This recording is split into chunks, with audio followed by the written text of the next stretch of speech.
Recording.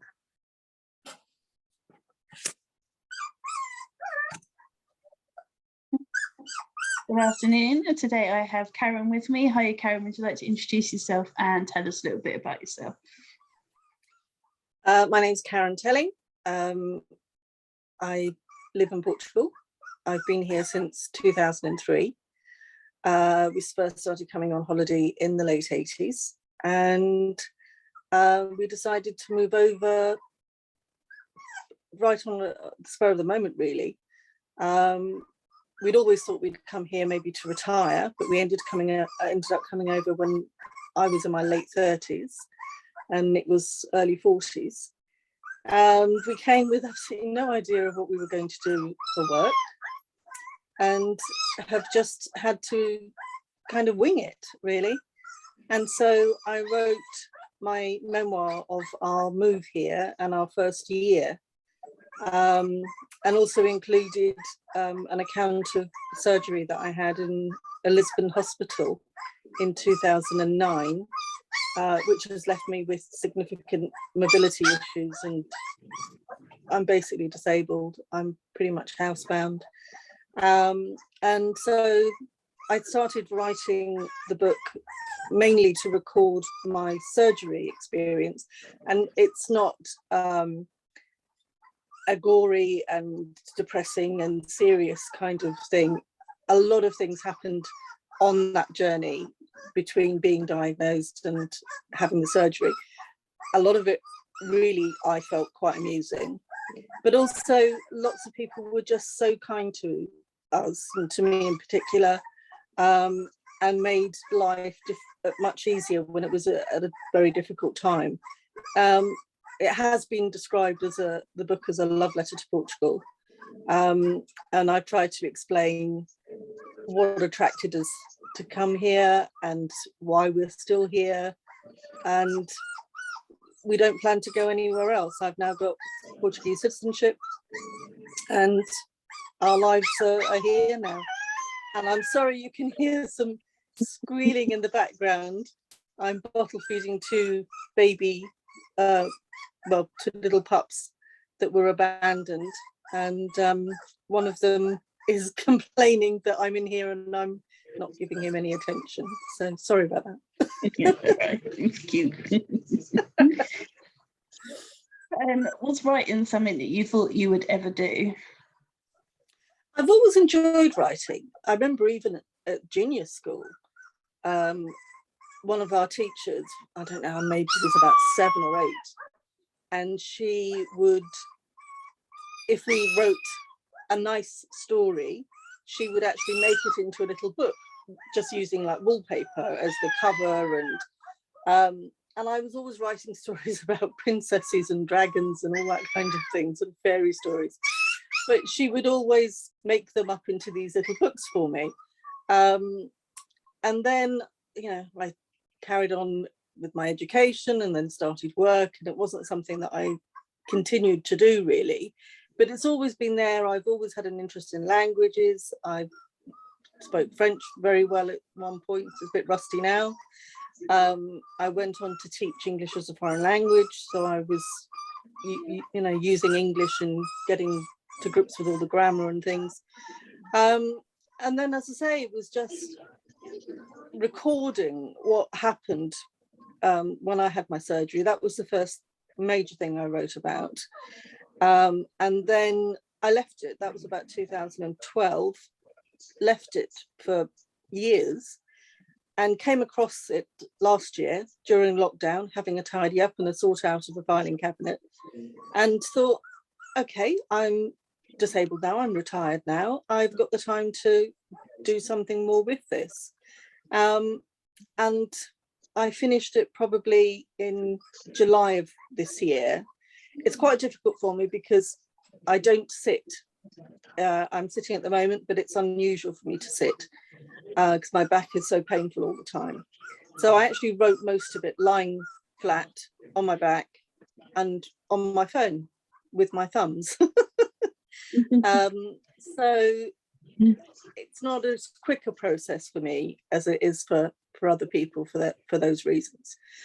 But I've enjoyed, it was only published in the end of August, so it's fairly recent, but I've enjoyed the kind of marketing of it, and I'm interested to see my figures every day of how many copies have gone out or how many pages have been read, and I've had some lovely feedback and lovely reviews. So overall it's been a really nice and really positive experience.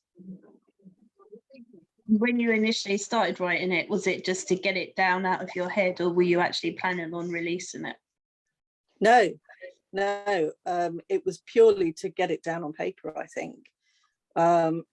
2012, you know, there weren't the self-publishing options then, and I had absolutely no confidence that I would ever have anyone interested from traditional publishing. So it never occurred to me that anyone else would read it. It was purely for me, and just to, while it was still fairly fresh in my mind, to remember those people and acknowledge the help that they gave me and how much they helped me at that time. And it's only with the advent of the Amazon, you know, the KDP, and being able to self-publish, that it actually, I thought, yeah, okay, we might just have a go at this and see if I've got enough material, if I think it's interesting enough, and what have I got to lose, really? I'll put it out there and see what happens. So that's what I did. And when I looked you up before we done this, it said it's crying out for a sequel. So is that something that's on the cards? I wasn't planning to. I thought I'll just do this, and if I never do anything else, I've published a book, and that will be fine. And to my surprise, I've had a lot of comments from people saying, oh, I was sorry when it ended, and I wanted it to go on longer, and I was enjoying it so much, and I really hope that there's a sequel. And part of me at the time thought, but I don't do anything now. I'm housebound. I don't have any more stories to tell. But we have rescued a lot of animals over the years. The first book, because I have started the second, does talk about the dogs we had that we brought with us to Portugal and their stories, and also the first cats that adopted us in that first year, and another dog that came into our lives. But that has continued, and virtually every year since, we have found, adopted or rehomed puppies, kittens, dogs, cats, whatever. Some we've kept, some, as I'm doing at the moment, I take on as abandoned puppies, maybe even only a day old, and bottle feed them, wean them, get to them to a point where they're able to be adopted, and then we look for homes for them, and that's the point I'm at with these two at the moment. So I decided that I would maybe look back at some of the other animals, and I would concentrate this book more as on the animal stories. But as I've started writing it, bits of us are creeping in. So it's going to be a bit of a mixture. It won't be as detailed because I'm going to bring it right up to date. So the first book was basically covering a year. This is going to cover from 2004 or 5 up to date. And there will be a lot more animal stories in it. And there will be a bit of what was happening to us at the time in it as well. So I'm just writing down different bits at the moment, and then I'll see how they all fit together and whether it's something that people might want to read. I don't know. I already want to, so. Yeah, I mean, I think lots of people are interested in the animal sort of side of it as well. That will definitely be the focus. But like I say, we will creep in and out a little bit. We can't help but sort of include how things were going for us at any given time. Before my operation, there was more to talk about trips that we've made, or after the operation there'll be some maybe about my recovery and my physio and everything that I've done, but also I've continued doing the animal rescue part as much as I can, so that's what I'll concentrate on. And do you have the writing bug now? Is it something that you want to carry on doing once you've written the second book? Well, I'll see if I've got enough material and I can produce a second book. If it works, I'm not getting much writing time at the moment because I'm with the pups a lot. But once I can concentrate on it again, I'm hoping maybe I can have it ready for January, February time. Then I would like to try my hand at some fiction. Whether that will work out, I don't know. But there are things in the back of my mind that once I finish the next project, I'll maybe have a go. I won I came second in a short story competition, again about 2012. And it was a very short 2,000 words or something. But it was published in an anthology, and so we never know. We obviously have talent, so that's a good start. I don't know, not for me to say, but I hope that it's whatever I write is enjoyable in some way for some people. I know not everyone's going to enjoy it, but as long as the people who do enjoy it really like it, then that's great. And like I say, I have had some really lovely feedback from people, so we'll see. We'll just see what happens. Have you had a lot of support from other authors since you started writing? Well, I didn't really know anyone to start with, but through Facebook and Instagram and things, I've set up accounts to publish when I published the book, but to publicize it. And through that, I have got in touch with lots of other writers, Facebook groups, and through Twitter, people following me and obviously following them back. So it's certainly developing. So from a complete standing start with no track record, with no online presence as a writer, the last 2 months has been a real education. And it's just another part of my life's journey now. Yeah, it's lovely as well, isn't it? Especially the community, generally the book community is quite a nice one, I find. Yeah, it is. There's lots of support, lots of help, lots of tips. I found it very welcoming, really, even for a complete newbie like me. It's been really nice. And you said you'd had reviews and stuff. Have you had quite a lot of feedback from readers? Yeah, I mean, there are about, I don't know, 40 or 50 on Amazon.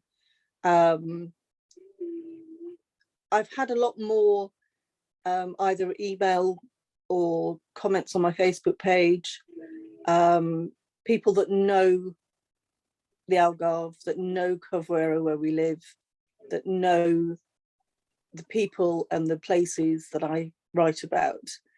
And that resonates with people as well. And it's why I chose the cover of the book, which is the photograph of Cavuera Beach, which everyone who has been here will instantly recognize. It's used a lot in travel brochures and even on TV adverts for Portugal. They pretty often will use a photo of Cavuera Beach. So it's quite an iconic sort of landscape. And I thought anyone who sees it and recognises it, maybe they'll want to pick that book up, because Caerhura has a very loyal following. There aren't that many people who come and only visit once. Most people have been coming for years, and then their kids grow up and then they bring their families. And it's just a really well-known place, and we have lots of visitors from not just the UK, but France and Germany and Netherlands. This year we had a lot of Spanish, and even, you know, the North Portuguese come down to the Algarve for their holidays when everything closes in August. So it's not just aimed at the UK market, but there's lots of other nationalities as well that will recognise it. So I've forgotten what your question was now. Readers. You hear comments. Yeah. Comments from readers. Yes.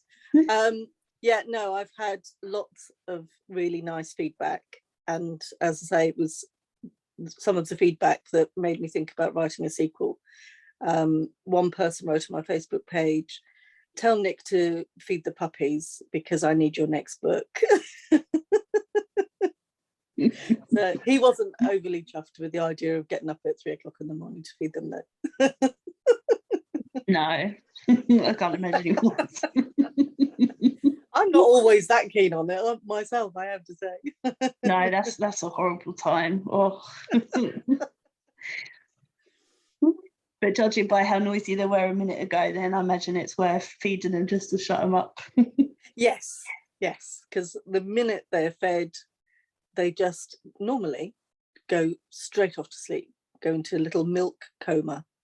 And that's them for about 3 hours or so until the next feed. Now we can stretch it out a little bit more. I'm getting up at 6:30 and feeding them at 6:30. And they get their last feed at night about 11:30. So they're gradually going for a little bit longer. Now they're bigger and a bit more robust than they were. What's been your standout moment so far since you released the book into the world? I don't know. I thought once I had a physical book, that would be my feeling of achievement.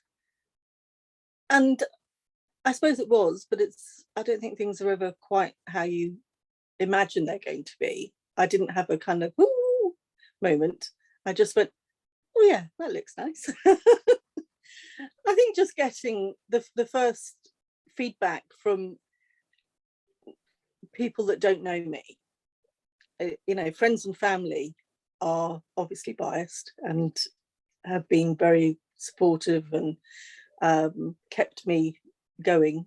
And my mum, my sister, my cousin, they have been, you know, have you done any writing today? And keeping me on track. But for people who I've never met and they don't know any of my history or any of our background at all, for them to comment and say how much they enjoyed the book and how much they'd like to read some more of my writing and stuff, that's the best thing. And what's your biggest dream? What would you like to happen with it? Just for people to keep buying it and keep enjoying it, really. I love to check my figures of how many books, how many pages have been read.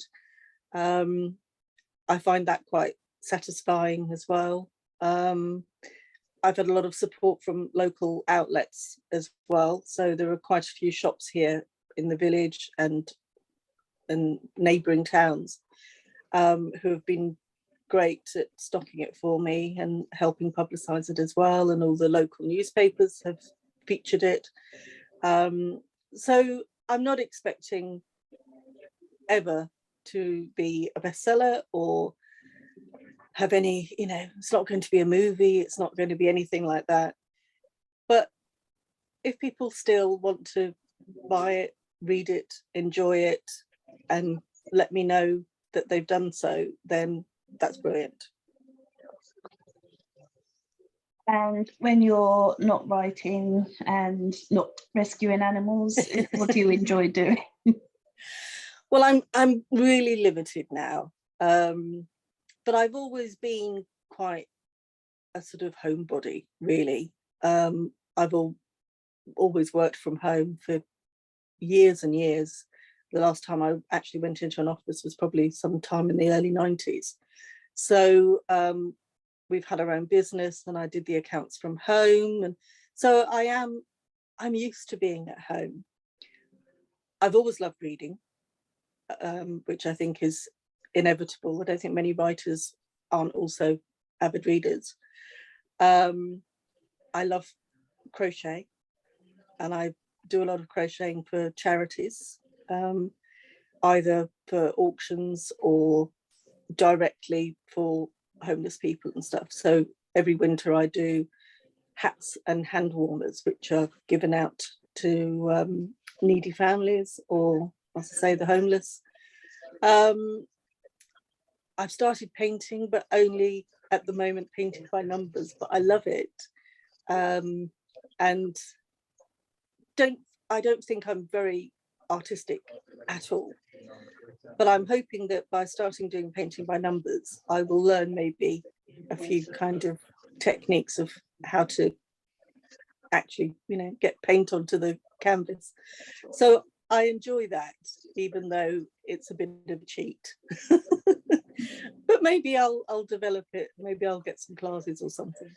But really, as long as I've got my animals around me and the internet and books, I'm happy. If you're able to spend a day with any author, dead or alive, who would you like to spend a day with? The first name that comes to mind is Marianne Keyes, because I think she would just be really good fun to be with.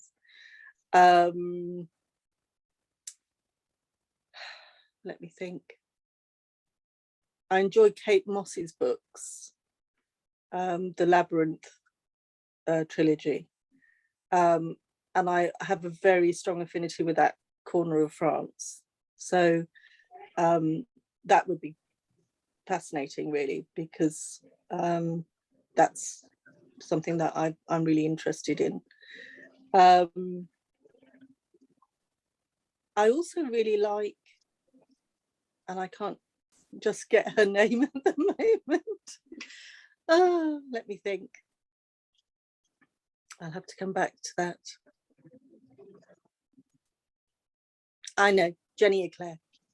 I enjoy her books, and I was surprised because I'm not generally a fan of sort of celebrity authors, but her books, I think, are really interesting, really enjoyable. They're an easy read, but I don't mean that in a negative way. I mean you want to read them, but they often have quite a deep message, whether it's on aging or female relationships and maybe disappointments and things. A few of her books I found really interesting, and obviously she's very funny as well.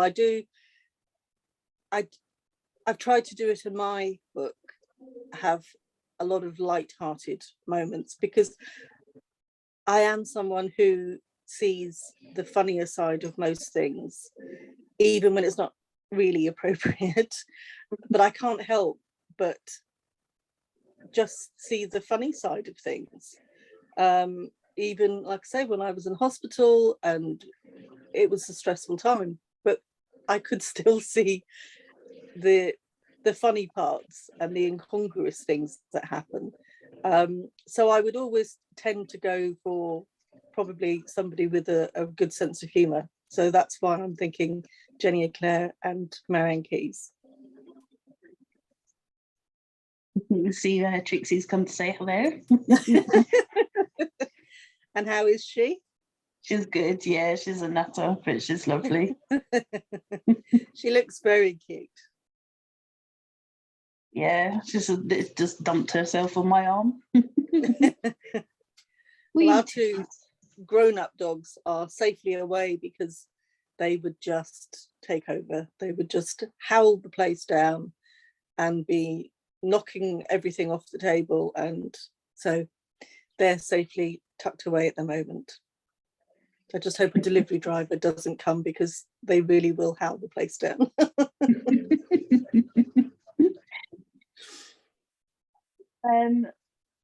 If you were able to travel to any period of time, either forwards or backwards, where would you go?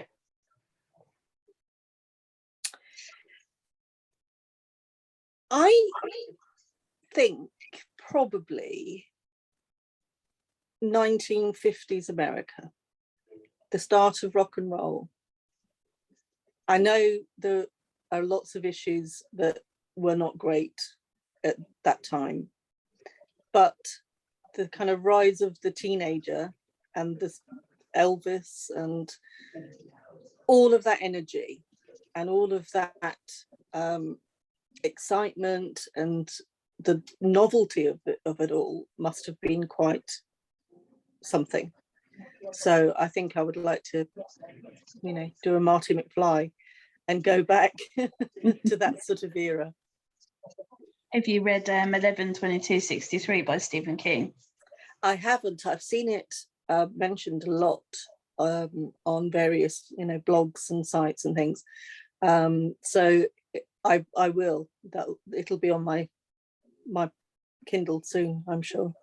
Yeah, it's just awesome. But yeah, reading about that time in America as well, he really nails it, I think. Not that I was alive in 1960s or 1950s America, but to me it feels like he nailed it. So yeah, it's good.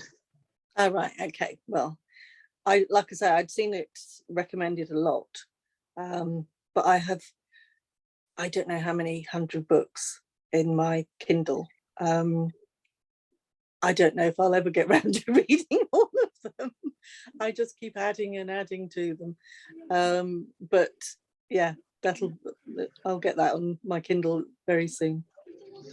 Yeah, I'm the same. I read Kate Moss's Labyrinth, and I knew that she'd written more, and I haven't had a chance to read them yet. So I have them, but yeah. They're quite an investment in time, those books. I really, really enjoyed them, but you have to concentrate. They're not the kind of thing to read a couple of pages a night before you go to sleep. You need to set aside a good chunk of time to really get into them and get the best out of them, I think. Yeah, definitely. Well, I can't think of any more questions for you, Ernest. Do you think there's anything that I haven't asked you that you want to tell us about? No, I don't think so. I don't think I'm really very interesting. So of course you are. You sound very interesting. Well, like I say, especially now when I go from one bed, I have a bed in the living room, I have my bed in the bedroom, and I go from one to the other. So it's not a very interesting existence at the moment, but that's why I'm kind of surprised that the response that I've got from people wanting to read about us and read more and asking for the sequel and everything. So I don't think there's anything that I can say more about me in my life, but just maybe watch this space for an update coming in the new year. Fabulous. Well, if people would like to buy your book or they'd like to contact you or find out more about you, where can they do that? Well, I have a Facebook page, Karen Telling Writer, and I'm on Twitter. I think my Twitter name is Karen Telling 4 or something. But obviously through Goodreads as well. I have an author page on there, and I have an author page on Amazon. And I will be, if I feel like I do have another book in me, then I will be signposting it and probably put it up on pre-order just to let everybody know that it is coming. But I'll wait till my puppies have gone first, and then I'll concentrate on it get back to it. But probably Facebook is the easiest way to get in touch. Awesome. Well, that's all I have for you then. Thank you very much. Thank you.